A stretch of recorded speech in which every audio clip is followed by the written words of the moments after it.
Alors là, les amis, on tient un scoop. On tient un réel scoop.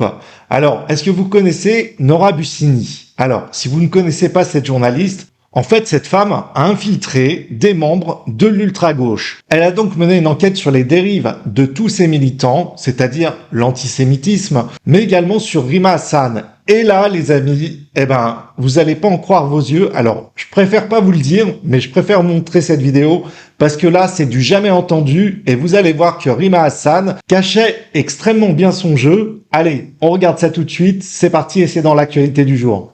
Et il y a surtout une interconnexion, parce que par exemple, moi je consacre mon dernier chapitre à Rima Hassan, sur laquelle j'ai enquêté. Je suis allée à New York, j'ai retrouvé des proches à elle. J'ai pu révéler notamment sa surappétence pour la question juive, l'amour qu'elle entretenait avec un jeune homme juif qu'elle cachait à sa famille, parce qu'il était juif et elle, sa famille, est de confession musulmane. Et surtout, je raconte comment elle prenait des cours aussi d'hébreu en secret, etc. Et à quel point elle rêvait.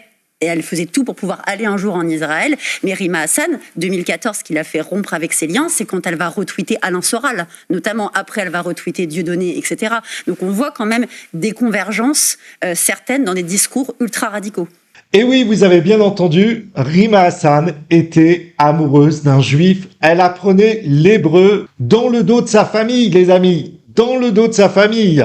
Alors, qu'est-ce qui s'est passé entre-temps? Une rupture amoureuse, peut-être que son petit ami a trouvé peut-être une juive, quelqu'un qui était peut-être mieux qu'elle.